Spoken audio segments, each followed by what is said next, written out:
بسم الله الرحمن الرحيم الحمد لله وكفى وسلام على عباده الذين اصطفى أما بعد فأعوذ بالله من الشيطان الرجيم بسم الله الرحمن الرحيم والكاظمين الغيظ والعافين عن الناس والله يحب المحسنين وقال النبي صلى الله عليه وسلم ليس الشديد بالسرعة إنما الشديد الذي يملك نفسه عند الغضب او کما قال صلی اللہ علیہ وسلم۔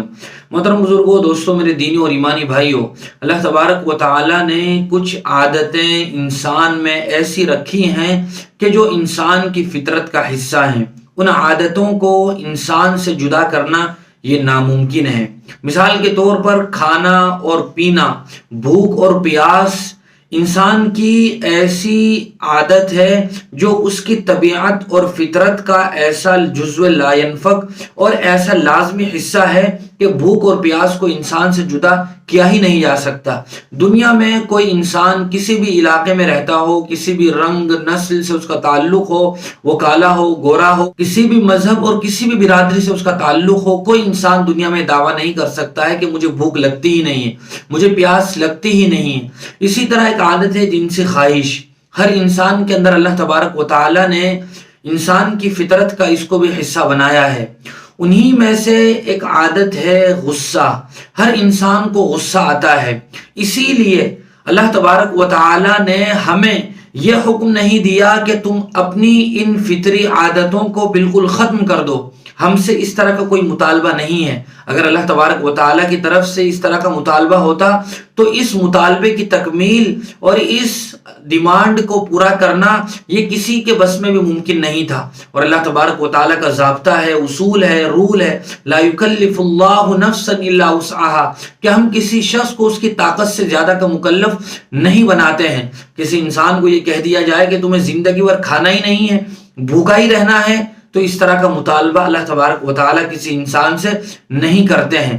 لیکن اسلام کی یہ خوبصورتی ہے اور شرعی نظام کا یہ اتنا زبردست اصول ہے کہ اللہ تبارک و تعالی نے ان فطری عادتوں کو صحیح رخ دیا ہے کہ انسان اپنی ان لازمی عادتوں کو اور اپنی ان فطری باتوں کو کیسے پورا کرے۔ اسلام نے یہ صحیح رخ دیا ہے۔ اس کے علاوہ دیگر مذاہب میں یہ بات ہمیں دیکھنے کو نہیں ملتی ہے، وہ دھرم افراط اور تفریط کا شکار ہیں۔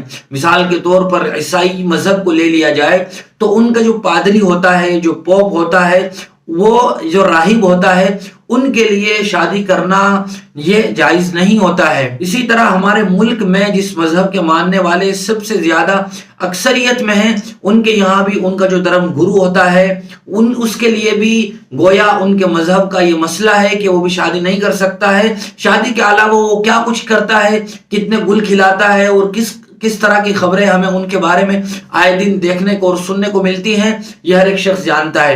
لیکن اسلام نے کسی کو بھی یہ نہیں کہا، چاہے مذہبی اسکولر ہو یا کوئی بھی ہو، اسلام نے اس کا مطالبہ نہیں کیا ہے کہ وہ اپنی اس جنسی خواہش کو دبا دے، بلکہ اسلام نے صحیح رخ دیا کہ جائز طریقے سے نکاح کرو اور اپنی اس نفسانی خواہشات کی تکمیل کرو۔ بھوک اور پیاس لگتی ہے تو بھوک اور پیاس کا جو جائز راستہ ہے، یعنی رزق حلال کماؤ اور پھر اپنے اس مطالبے کو پورا کرو۔ اسلام نے بالکل صحیح رخ دیا ہے اور یہی اسلام کے معتدل مذہب ہونے کی سب سے بڑی دلیل ہے۔ اسی طرح کی کچھ بات غصے کی بھی ہے۔ غصہ انسان کو آتا ہے، لیکن اسلام نے غصے کو صحیح رخ دیا ہے کہ بلا وجہ بے جا کسی پر غصہ نہ کیا جائے۔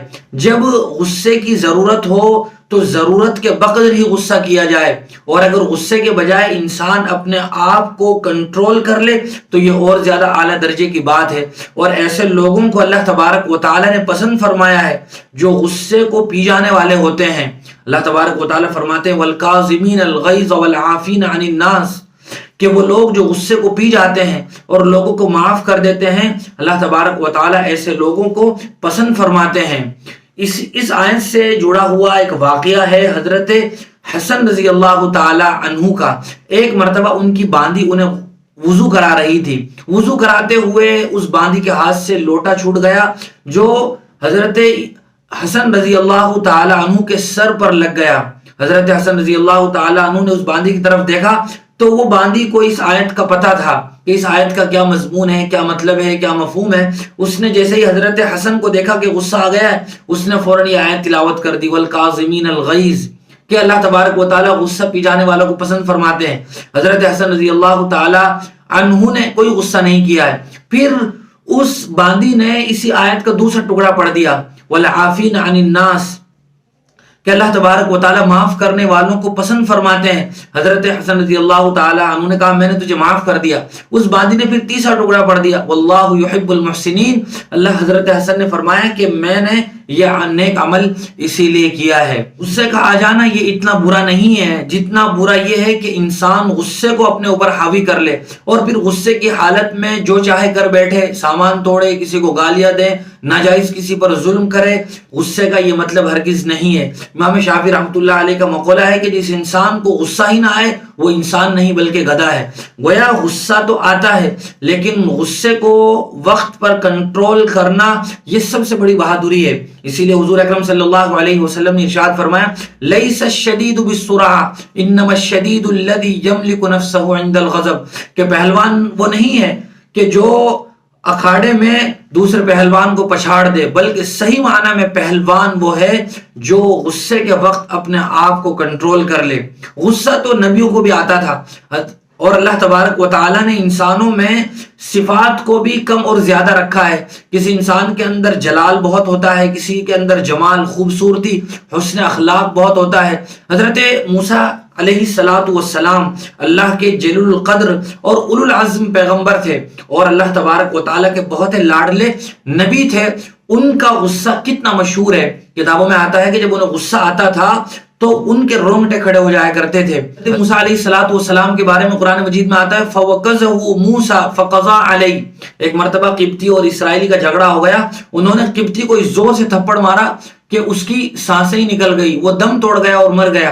اور قرآن مجید میں حضرت موسیٰ علیہ السلام کا یہ واقعہ مذکور ہے کہ جب وہ 40 دن کے بعد کوہ طور سے واپس تشریف لائے اپنی قوم کے پاس، جس قوم کی ذمہ داری انہوں نے اپنے بھائی حضرت ہارون کو دی تھی اور حضرت ہارون کے سپرد کر کے گئے تھے کہ ان کی جان کی، مال کی، عقیدے کی حفاظت کرنا، 40 دن کے بعد آ کے دیکھا تو سامری نے ان کی قوم کے بعض لوگوں کو گمراہ کر دیا ہے۔ قرآن مجید کے 16 پارے میں سامری کا لفظ آتا ہے وَأَضَلَّهُمُ السَّامِرِي، دوسرا لفظ آتا ہے قَالَ فَمَا خَطْبُكَ يَا سامری، سامری نے حضرت موسیٰ علیہ السلام کی قوم بنی اسرائیل کے بعض لوگوں کو یہ پٹی پڑھائی کہ کوئی اللہ نہیں ہے دنیا میں، حضرت موسیٰ کہاں گئے کچھ پتہ نہیں ہے، بلکہ جو کچھ ان لوگوں کے پاس ہیرے جواہرات زیورات تھے ان سب کو ملایا اور ایک گائے کی شکل میں جانور بنا دیا اور یہ کہا کہ یہ تمہارا معبود ہے، اس کی پوجا کرو۔ بہت سارے لوگ گمراہ ہو گئے اور اسی کی پوجا پاٹ شروع کر دی۔ حضرت موسیٰ علیہ السلام جب واپس آئے اور دیکھا کہ یہ کیا کچھ ہو گیا تو اللہ تعالیٰ فرماتے ہیں وَلَمَّا رَجَعَ مُوسَى إِلَىٰ قَوْمِهِ غَضْبَانَ أَسِفًا، کہ حضرت موسیٰ علیہ السلام اپنی قوم کے پاس لوٹے غصے کی حالت میں اور افسوس کرتے ہوئے کہ یہ کیا کچھ ہو گیا، انہوں نے اللہ کی وحدانیت کو چھوڑ کر اس جانور کو اپنا معبود بنا لیا اور اس کی پرستش میں مشغول ہو گئے، اور اپنے بھائی حضرت ہارون پر اتنا غصہ آیا کہ ان کی داڑھی پکڑ لی اور اس داڑھی کو پکڑ کر کھینچتے ہوئے آگے بڑھے۔ اللہ تبارک و تعالیٰ نے فرمایا لا تأخذ بلحیتی ولا برأسی، حضرت ہارون نے گویا اپنے بھائی سے کہا کہ میری داڑھی اور میرا سر مت پکڑو۔ یہ غصہ تھا جو حضرت موسیٰ علیہ السلام کو آیا۔ بعض موقع پر غصہ اپنی ذات کی وجہ سے آتا ہے، کسی نے ہمیں گالی دی ہمیں غصہ آ گیا، بعض مرتبہ غصہ اسلام کی وجہ سے آتا ہے کہ کوئی آدمی اللہ کی نافرمانی کر رہا ہے، اس روئے زمین پر اللہ کا کھا کر اللہ کا پی کر اسی کے خلاف بغاوت پر تلا ہوا ہے، آدمی کو اس لیے غصہ آ جاتا ہے۔ تو غصے کے انداز بھی مختلف ہوتے ہیں اور اسباب بھی مختلف ہوتے ہیں۔ اسی طرح احادیث میں یہ واقعہ آتا ہے کہ ملک الموت حضرت موسیٰ علیہ السلام کے پاس آئی اور کہا کہ میں آپ کی روح قبض کرنے آئی ہوں۔ حضرت موسیٰ علیہ السلام نے زور سے تھپڑ رسید کیا کہ اس کی آنکھ بھی باہر نکل کر آ گئی۔ تو گویا نبیوں کو بھی غصہ آتا ہے۔ حضور اکرم صلی اللہ علیہ وسلم پر بنیادی طور پر جمال غالب تھا، یعنی حضور صلی اللہ علیہ وسلم کے اندر معاف کرنے کی صفت کوٹ کوٹ کر بھری ہوئی تھی، لیکن جب حضور بھی کوئی بات خلاف شریعت دیکھتے تو حضور کو بھی غصہ آ جاتا تھا، اور غصے کی پہچان یہ ہوتی تھی کہ آپ کا چہرہ جو نہایت خوبصورت تھا وہ سرخ اور لال ہو جاتا تھا۔ پاس بیٹھے ہوئے صحابہ اکرام بھی سمجھ جایا کرتے تھے کہ حضور کو کسی بات پر یا کسی کام کی وجہ سے غصہ آ رہا ہے، وہ بھی اپنا طرز عمل بدل دیا کرتے تھے۔ ایک مرتبہ دیکھا کہ کوئی صحابی لال کپڑے پہنے ہوئے ہیں، حضور کو غصہ آ گیا تو وہ فوراً سمجھ گئے اور انہوں نے اپنا لباس تبدیل کر دیا۔ تو بہت سارے مقامات ایسے ہوتے تھے کہ حضور صلی اللہ علیہ وسلم کو بھی غصہ آتا تھا، لیکن حضور کا غصہ کبھی کسی پر بلا وجہ نہیں اترا ہے۔ حدیث میں آتا ہے من تقم رسول اللہ صلی اللہ علیہ وسلم قط، کہ حضور نے زندگی بھر اپنی ذات کی وجہ سے کبھی کسی سے بدلہ نہیں لیا، بلکہ حضور کو لوگوں نے کیا کچھ نہیں کہا، حضور کو شاعر کہا، حضور کو کاہن کہا، حضور کو مجنون اور پاگل کہا، حضور پر تھوکا، حضور پر انہوں نے گند ڈالی، حضور پر انہوں نے کیا کچھ کیچڑ نہیں اچھالا، لیکن اس کے باوجود بھی حضور صلی اللہ علیہ وسلم نے معاف کر دیا۔ جب بھی حضور کو غصہ آتا تھا تو وہ دینی حمیت اور اسلامی غیرت کی بنیاد پر آتا تھا۔ تاریخ میں ایک ایسی زبردست معذرت کا واقعہ گزرا ہے، تاریخ کی سب سے طاقتور ترین معذرت کہی جا سکتی ہے۔ ایک مرتبہ حضرت ابو ذر رضی اللہ تعالیٰ عنہ نے کسی بات پر حضرت بلال کو کہہ دیا، اے کالی کلوٹی ماں کے بیٹے۔ حضرت بلال کو یہ اس بات پر غصہ آیا، وہ لے کر اس مسئلے کو حضور کی خدمت میں گئے اور اس مسئلے کو وہاں اٹھایا۔ حضور صلی اللہ علیہ وسلم نے جب یہ بات سنی تو حضرت ابو ذر سے فرمایا کہ ابو ذر، ابھی تک جہالت والی بات تمہارے اندر سے گئی نہیں ہے، تم نے اس کو ماں کی آڑ دلائی ہے۔ حضرت ابو ذر رضی اللہ تعالیٰ عنہ کو اپنی اس بات پر بہت شرمندگی ہوئی اور حضور صلی اللہ علیہ وسلم سے معافی مانگی اور کہا کہ یا رسول اللہ میرے لیے مغفرت کی دعا کر دیجیے، اور مسجد کے باہر جا کر گرد و غبار میں لیٹ گئے اور کہا کہ میں اس وقت تک یہاں سے نہیں اٹھوں گا جب تک کہ حضرت بلال اپنے پاؤں سے میرے رخسار کو، میرے گال کو نہ رون دے۔ حضرت بلال رضی اللہ تعالیٰ عنہ نے جب یہ بات دیکھی تو ان کے پاس تشریف لے کر کہا کہ قسم ہے اس ذات کی جس کے قبضے میں میری جان، جو رخسار اور گال جنہوں نے اللہ کو سجدہ کیا ہو، میں ان کو زندگی بھر کبھی پاؤں سے نہیں رون سکتا۔ گویا ان کے درمیان معافی تلافی ہو گئی۔ غصہ آ جانا ایک فطری بات ہے، لیکن غصے کو کنٹرول کرنا یہ بہت ہی زبردست عمل ہے۔ غصہ آنے کے مختلف اسباب ہیں، مختلف وجوہات کی وجہ سے غصہ آتا ہے۔ حضور اکرم صلی اللہ علیہ وسلم نے غصہ کنٹرول کرنے کے طریقے بھی سکھائے۔ حضور صرف نماز روزہ سکھانے کے لیے نہیں آئے تھے، حضور صلی اللہ علیہ وسلم ایک ماہر سائیکولوجسٹ بھی تھے، حضور ماہر نفسیات تھے۔ لوگوں کی طبیعتوں اور نفسیات کو سمجھ کر حضور فیصلہ فرمایا کرتے تھے۔ حضور صلی اللہ علیہ وسلم نے اخلاق سکھائے، زندگی گزارنے کے ڈھنگ اور سلیقے بتائے۔ حضور اکرم صلی اللہ علیہ وسلم ایک بہترین معلم اور استاذ تھے۔ غصے کے اسباب میں سے ایک اہم سبب وہ خوف ہے، اور خوف پیدا ہوتا ہے نااہلی کی وجہ سے۔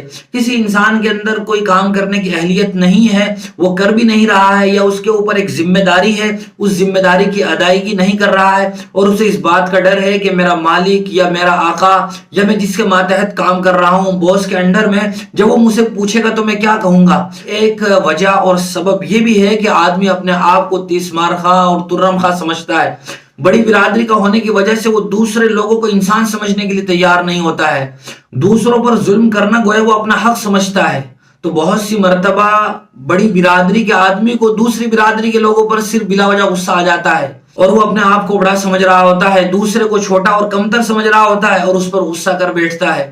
اسی طرح بعض لوگ اپنی یہ صفت بیان کرتے ہیں اور اپنی اس صفت کو بیان کرتے ہوئے بڑاپن محسوس کرتے ہیں۔ وہ کہتے ہیں کہ ذرا سی بات پہ میرا تو دماغ گھوم جاتا ہے، میرا میٹر گھوم جاتا ہے، اور میں کسی کا لحاظ نہیں کرتا جب مجھے غصہ آ جاتا ہے، پھر تو میں یہ کچھ کر گزرتا ہوں۔ اس طرح کی بہت ساری باتیں انسان اپنے بارے میں کہتا ہے، اور اس کو اپنے بارے میں اتنا زوم ہو جاتا ہے کہ پھر وہ کسی دوسرے کو خاطر میں نہیں لاتا اور جب چاہے غصہ کر بیٹھتا ہے۔ اور بسا اوقات بلا وجہ حد سے زیادہ غصہ کرنے کی وجہ سے کیا کچھ نقصانات ہوتے ہیں، اس کی بھی ایک طویل فہرست ہے۔ حضرت تھانوی علیہ الرحمہ ارشاد فرمایا کرتے تھے کہ تجربہ یہ ہے کہ آدمی اگر اپنے غصے پر قابو کر لے تو اس کا نتیجہ ہمیشہ اچھا ہوتا ہے، اور اگر آدمی اپنا غصہ نکال دے تو بعد میں پچھتاوا ہوتا ہے۔ بعض مرتبہ بات بہت چھوٹی سی ہوتی ہے، لیکن آدمی بلا وجہ اس بات کا اتنا بتنگڑ بناتا ہے، غصے کی وجہ سے اس چھوٹی سی بات کو، رائے کو پہاڑ بنا دیتا ہے۔ اس کی وجہ سے سال ہر سال تک آپس میں لڑائی چل رہی ہے، خاندانوں میں تفریق ہو گئی ہے، عدالتوں کے چکر کٹ رہے ہیں، جوتے اور چپل گھس گئی ہیں، پیسہ ضائع ہو رہا ہے، بدنامیاں ہو رہی ہیں، پریشانیاں اور مصیبت آدمی جھیل رہا ہے۔ دیکھا یہ گیا ہے کہ بہت سارے گھروں میں میاں بیوی میں طلاق کی بہت بڑی وجہ بلا وجہ کا غصہ ہے۔ میاں بیوی کے درمیان کسی بات کو لے کر کوئی نوک جھوک ہو جائے، تو میں ہو جائے، تو نتیجہ یہ ہو جاتا ہے غصے کی وجہ سے کہ بات طلاق تک پہنچ جاتی ہے۔ روز آنا کہ اس طرح کے واقعات ہیں، لوگ پوچھتے ہیں کہ میں غصے میں تھا، میں نے بیوی کو طلاق دے دی، اب کیا کروں؟ لیکن بعد میں اس کا کوئی حل نہیں ہوتا ہے۔ کسی نے کیا ہی خوب کہا ہے کہ لمحوں نے خطا کی تھی، صدیوں نے سزا پائی۔